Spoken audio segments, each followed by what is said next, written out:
We discovered the Legacy Scholarship partway through the process of looking for other scholarships for him to apply for.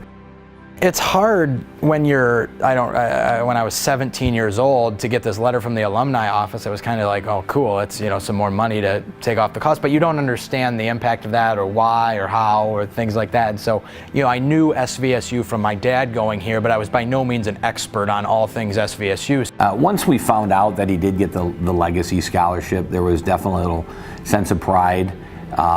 Because I feel very strongly about the career I'm in now and passionate about it. And Saginaw Valley is the school that put me in that direction.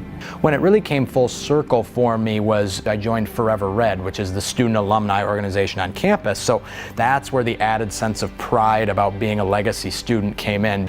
I don't know that I ever would have come full circle without joining Forever Red, but I'm really, really glad that I did because it allowed that experience to come full circle and it made me appreciate the scholarship more. It made me more proud to be an Alumni Legacy student and more proud to be an SVSU student in general.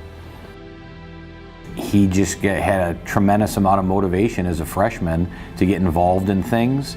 I remember he had sent an email to the Valley Vanguard and giving his experiences as a writer.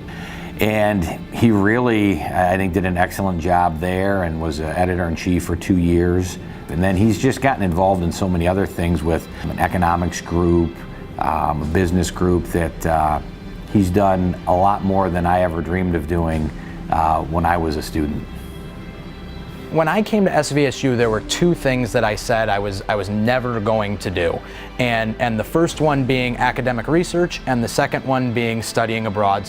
As I sit here now getting ready to graduate, I ended up doing both of those things during my time here, and they've possibly been the two most rewarding experiences that I've had. I studied abroad in India for a couple weeks, and then I've spent my senior year doing academic research in modern portfolio theory, which really closely relates to my field of study. Having done both of those things and absolutely loved every minute of both, I think it's cool how that's come full circle, and it just highlights the growth that you experience going through a college career.